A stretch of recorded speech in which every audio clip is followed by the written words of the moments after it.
పల్లెపట్నం ఊరు వాడలో గులాబీ జోష్ కనిపిస్తుంది. కాసేపటికిన తెలంగాణ భవన్లో బీఆర్ఎస్ వర్కింగ్ ప్రెసిడెంట్ కేటీఆర్ గులాబీ జెండా ఆవిష్కరించారు. మరొక ఖమ్మంలో బీఆర్ఎస్ పార్టీ నాయకులు ఎమ్మెల్సీ తాత మధు జెండా ఆవిష్కరణ చేసి మాట్లాడుతున్నారు. లైవ్లో చూద్దాం.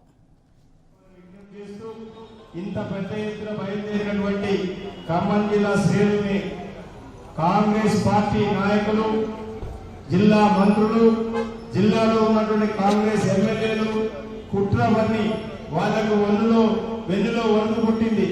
ఇంతమంది గులాబీ శ్రేణులు స్వచ్ఛందంగా వరంగల్కు బయలుదేరి వెళ్తా ఉంటే కుట్రలు చేసి అధికారాన్ని అడ్డం పెట్టుకొని ఈ రోజు ఎమ్మెల్యేలే స్వయంగా ఫోన్ చేసి ఆర్టీఓ ఆఫీసులకి, బ్రేక్ ఇన్స్పెక్టర్లకి, ప్రభుత్వ అధికారులను బెదిరించి గులాబీ శ్రేణులు అడ్డుకొని వరంగల్ బహిరంగ సభని విచ్ఛిన్నం చేయాలని ప్రయత్నం చేస్తా ఉన్నారు.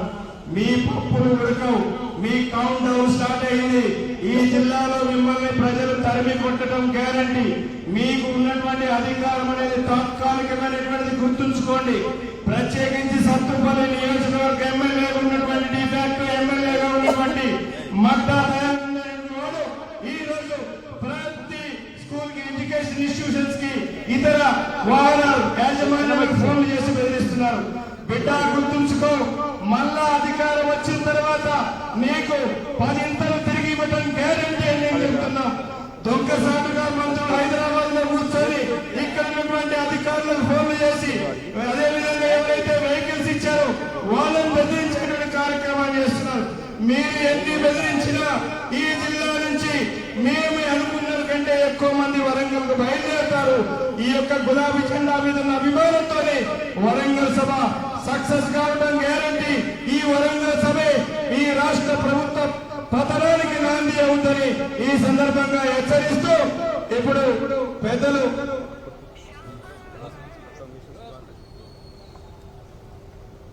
ఒక్క నిమిషం, రాజ్యసభ సభ్యులు కొద్దిరాజు రవిచంద్ర గారు ఒక్క నిమిషం.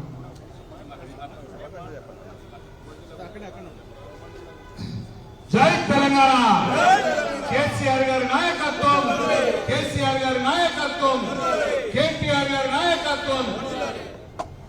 ఈరోజు సాయంత్రం 4 గంటల తర్వాత జరుగుతున్నటువంటి సిల్వర్ జూబ్లీ రజతోత్సవ సభకు తెలంగాణ రాష్ట్రం నుంచి స్వచ్ఛందంగా తెలంగాణ రాష్ట్ర సమితి, బీఆర్ఎస్ కార్యకర్తలు, ప్రజాప్రతినిధులు, ప్రజలు, రైతులు, మహిళలు అందరూ స్వచ్ఛందంగా కలిగి వస్తున్నటువంటి ప్రోగ్రాం సాయంత్రం ఖచ్చితంగా జయప్రదం అవుతుంది.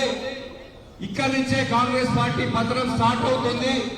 ఎందుకంటే మధుగారు చెప్పినట్టుగా అధికారులు ఖచ్చితంగా వ్యతిరేకంగా ఎక్కడికక్కడ స్కూల్లో ఇచ్చినటువంటి బస్సులను ఇబ్బంది పెట్టి వాళ్ళను ఓనర్లను బెదిరించడమే కాకుండా రోడ్ల మీదకి వచ్చి ఆమె ప్రయత్నం చేస్తున్నారు. మా పార్టీ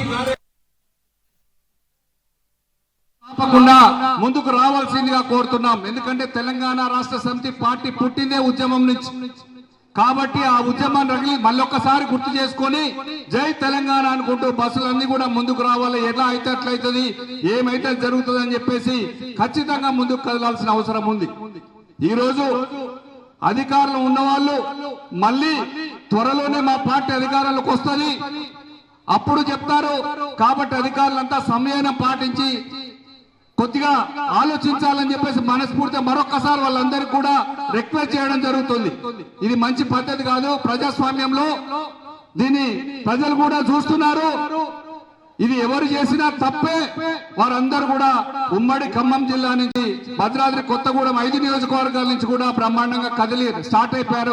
గ్రామాన జెండాలు ఎగరేసి వారందరికీ కూడా స్వాగతం పలకడానికి జిల్లా బార్డర్లలో ఎక్కడెక్కడ ప్రచార రథాలతో హోరెత్తిస్తుంటూ స్టార్ట్ అయ్యారు. వాళ్ళందరూ కూడా వరంగల్ సకాలంలో 3 గంటలకు చేరుకుంటారు. ఈ సభ ఇవాళ సక్సెస్ అవుతుంది. మళ్ళీ అక్కడ వరంగల్ లో కలుసుకొని మాట్లాడుకుందాం. జై జై.